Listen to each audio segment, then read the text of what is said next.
জগন্নাথ দেবের কাঠের মূর্তিটি ঘুরে গিয়ে বুড়ির কুটিরের দিকে হয়ে যায়। ঠিক তখনই জগন্নাথ সেই কাঠের মূর্তি থেকে বেরিয়ে বুড়ির খিচুড়ির থালার কাছে গিয়ে বসে। বুড়িমা এখন ঘরে গেছে, এই সুযোগ, আমি তাড়াতাড়ি খিচুড়িটা খেয়ে নেই। জগন্নাথ তাড়াতাড়ি করে বুড়ির থালা থেকে খিচুড়ি খেতে থাকে। মাসির বাড়িতে বেড়াতে এসে কি মজাই না হচ্ছে। এই গ্রামটা কি মনোরম, চারিদিকে সবুজে ঘেরা, নদীর জল কুলকুল করে বয়ে চলেছে, প্রজাপতিরা ফুলে ফুলে উড়ে বেড়াচ্ছে। বাড়ি ফিরে যেতে ইচ্ছেই করছে না।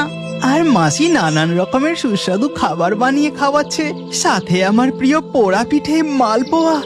আহা হা হা, মাসির বাড়ির এই খাবার ছেড়ে আমার তো ফিরে যেতে ইচ্ছেই করছে না। হ্যাঁ তাই তো, তোর তো শুধু খাবার ছাড়া আর কোনো কথাই নেই। খেতে পেলে আর কিছু চাস না। ওদিকে লক্ষ্মী কিন্তু তোর ওপর খুব রেগে আছে। জগন্নাথ দাদা, বলরাম দাদা, চলো না আমরা তিনজনে মিলে লুকোচুরি খেলি, খুব মজা হবে। আমি খেলতে পারি, কিন্তু প্রথমে জগন্নাথকে আমাদের খুঁজে বের করতে হবে। হ্যাঁ হ্যাঁ ঠিক আছে, আমি ততক্ষণ চোখ বুঝছি, তোমরা লুকিয়ে পড়ো, তারপর আমি তোমাদের খুঁজে বের করব। এই কথা বলে জগন্নাথ চোখ বন্ধ করে নেয়। তখনই বলরাম গিয়ে একটি পাথরের পিছনে লুকায়, আর সুভদ্রা গিয়ে একটি গাছের আড়ালে লুকিয়ে পড়ে। জগন্নাথ দাদা, আমরা লুকিয়ে পড়েছি, এবার তুমি আমাদের খুঁজে বের করো। এমন সময় একটি সুগন্ধ জগন্নাথের নাকের কাছে ভেসে আসে। আহা, কি সুস্বাদু ভোজনের গন্ধ, আমি যে নিজেকে আটকাতেই পারছি না। জগন্নাথ গন্ধে মশগুল হয়ে চোখ বুজেই সেই গন্ধ অনুসরণ করে হেঁটে যেতে থাকে। আর এদিকে বলরাম আর সুভদ্রা দুজনেই নিঃশব্দে লুকিয়ে থাকে। এই বলরাম দাদা, জগন্নাথ দাদা এখনো আমাদের খুঁজতে আসছে না কেন বলো তো? আমরা কি একটু বেশি গোপন জায়গায় লুকিয়ে পড়লাম নাকি? এতক্ষণ হয়ে গেল, এখনো পর্যন্ত আমাদের খুঁজে পেল না। হ্যাঁ তাই তো, যোগুটা গেল কোথায়? কোনো সাড়া শব্দও তো পাচ্ছি না। ওদিকে দেখা যায় সুগন্ধ অনুসরণ করতে করতে জগন্নাথ দেব একটি কুঁড়ে ঘরের সামনে চলে আসে, আর চোখ খুলে দেখে। আহা, এই খিচুড়ির গন্ধে আমি যে নিজেকে সামলাতে পারছি না। ও, কুটিরের সামনে ওই বুড়িমা খিচুড়ি রান্না করছে। এত সুন্দর খিচুড়ি একটু যদি খেতে পারতাম তাহলে বেশ হতো। জগন্নাথ গাছের আড়াল থেকে লুকিয়ে বুড়ির রান্না দেখতে থাকে, আর তখনই তার চোখ গিয়ে পড়ে বুড়ির উঠানের একটি বেদিতে জগন্নাথের মূর্তি রাখা। আচ্ছা, এই বুড়িমা যে দেখি আমার ভক্ত, তাহলে নিশ্চয় এই খিচুড়ি আমাকে ভোগ হিসেবে দেবেন। আমি একটা কাজ করি, আমি বরং ওই মূর্তির মধ্যে প্রবেশ করে যাই। আমাকে খিচুড়ি ভোগ দিলেই আমি চেটে পুটে খাবো। এই কথা বলে জগন্নাথ দেব অদৃশ্য হয়ে গিয়ে তারই মূর্তির মধ্যে প্রবেশ করে যান। উফ, আমার এই মূর্তিটা বুড়িমায়ের কুটিরের দিকে মুখ করে রাখা নেই। আমি তো বুড়িমায়ের খিচুড়ি রান্না করাটা দেখতেই পাচ্ছি না। আমি বরং ওই দিকে মুখ ঘুরিয়ে বসি। এই কথা বলতেই জগন্নাথ দেবের কাঠের মূর্তিটি ঘুরে গিয়ে বুড়ির কুটিরের দিকে হয়ে যায়। হ্যাঁ, এবার বুড়িমায়ের সুস্বাদু খিচুড়ি রান্না করা আমি ভালোভাবে দেখতে পাচ্ছি। এবার আমার এই কাঠের মূর্তিকে খিচুড়ি ভোগ দিলেই আমি চেটে পুটে খাবো। ভিক্ষে করে নিয়ে আসা চাল ডাল দিয়ে আজ কোনো রকমে এই খিচুড়ি খেয়ে আমার চলে যাবে, কিন্তু আমার প্রভুকে কি যে খেতে দিই, ঘরে যে কিছুই নেই। এই বলে জগন্নাথ দেবের মূর্তির দিকে তাকাতেই বুড়ি অবাক হয়ে যায়। এ কি, প্রভুর মূর্তিটা এইভাবে এই দিকে কি করে ঘুরে গেল? হাওয়াতে তো ঘোরার কথা নয়। যাই, গিয়ে সোজা করে দিয়ে আসি। এই কথা বলে বুড়িমা উঠানের মাঝখানে বেদিতে রাখা জগন্নাথ দেবের মূর্তিটির কাছে যায়। তারপর মূর্তিটিকে আবার আগের মতো সোজা করে রাখে। হে প্রভু, আমি তোমাকে তোমার পছন্দ মতো ভালো খাবার দিতে পারি না। ঘরে যে আজ নকুল দানা ছাড়া কিছুই নেই। তুমি কি আমার উপর রাগ করেছ, তাই রাগ করে মুখ ঘুরিয়ে বসেছিলে? এই কথা বলে বুড়ি আবার তার উনানের কাছে গিয়ে খিচুড়ি রান্না করতে থাকে। আর এদিকে উফ, আমার মুখটা ঘুরিয়ে দিয়ে গেল। আমি কোথায় সুস্বাদু খিচুড়ি রান্না করা দেখছি, আর কখন ওই খিচুড়ি খাবো সেটা ভাবছি।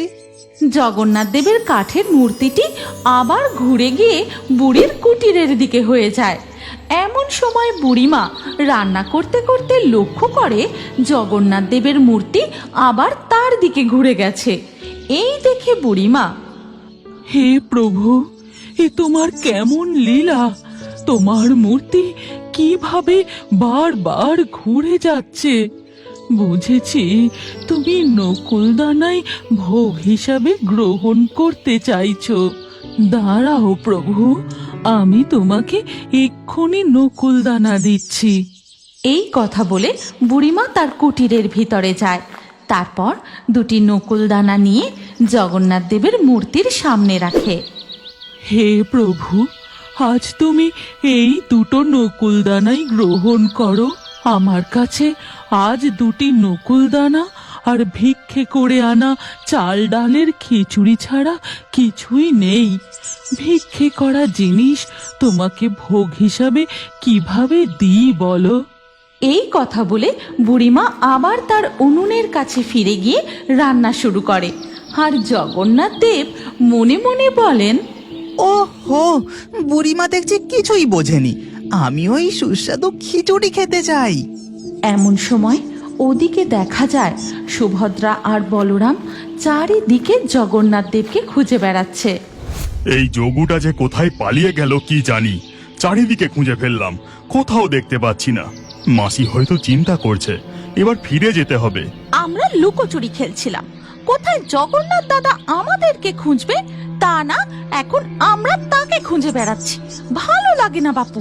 এই সুভদ্রা, বাতাসে একটা সুস্বাদু রান্নার সুবাস পাচ্ছিস কি? হ্যাঁ দাদা, পাচ্ছি তো।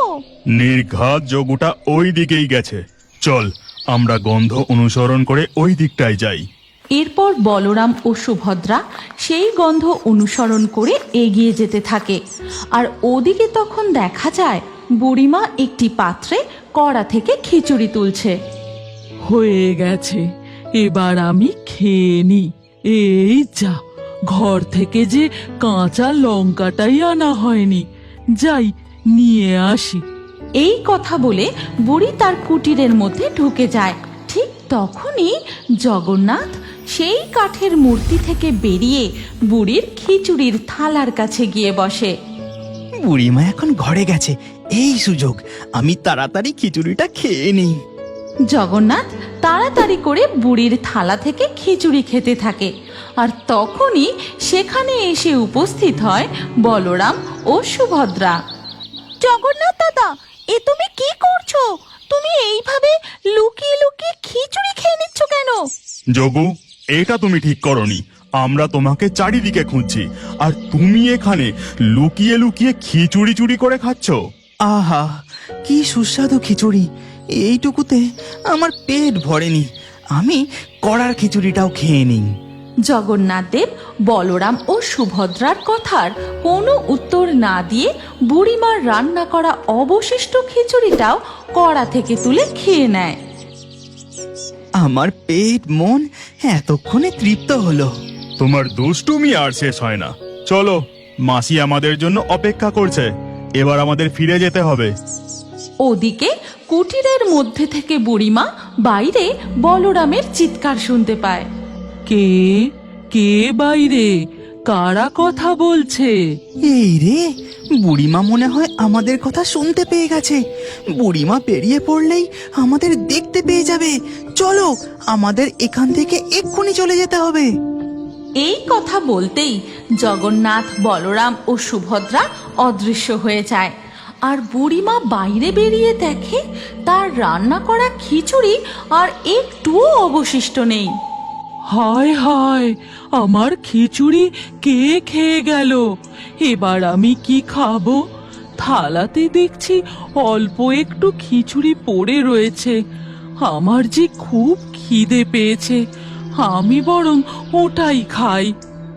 বুড়িমা থালা থেকে অবশিষ্ট খিচুড়িটুকু মুখে তুলতে যাবে, এমন সময় শূন্য থালাটা নানান সুস্বাদু খাবারে ভরে ওঠে।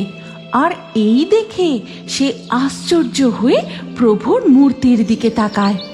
হে কি, প্রভুর মূর্তি আবার এইদিকে ঘুরে গেল কিভাবে? শূন্য থালা সুস্বাদু খাবারে ভরে উঠলো। এইসব কি হচ্ছে? এরপর বুড়িমা জগন্নাথ দেবের মূর্তির কাছে ছুটে যায় আর দেখে যে কাঠের মূর্তির মুখে খিচুড়ি লেগে রয়েছে। প্রভু, এ তোমার কেমন লীলা! তুমি নিজে এসে আমার রান্না করা খিচুড়ি খেয়ে গেছো। এ যে আমার পরম সৌভাগ্য। এবার আমি বুঝতে পারছি, তুমি খিচুড়ি খাবে বলে বারবার আমার দিকে মুখ ঘুরিয়ে দেখছিলে, তাই না? ওদিকে তখন বলরাম, সুভদ্রা ও জগন্নাথ মাসির বাড়িতে ফিরে গিয়ে, জগন্নাথ দাদা, তুমি ওই বুড়িমার খিচুড়ি খেয়ে নিলে, এবার ওই বুড়িমা কি খাবে বলো দেখি? তোমার বাপু বড্ড নোলা। জগন্নাথ, তুমি সাবধান হয়ে যাও। দেবী লক্ষ্মী তোমার ওপর প্রচন্ড রেগে আছেন। সে মাসির বাড়ির উদ্দেশ্যে রওনা দিল বলে। এই গল্পের পরবর্তী পর্ব যদি তোমরা দেখতে চাও তাহলে কমেন্টে নেক্সট পার্ট অবশ্যই লেখো। আর আমাদের ফেয়ারি টুনস বাংলা ফেসবুক পেজটি এক্ষুনি ফলো করে নাও। এই গল্পটি ভালো লাগলে লাইক দিয়ে শেয়ার করে দাও।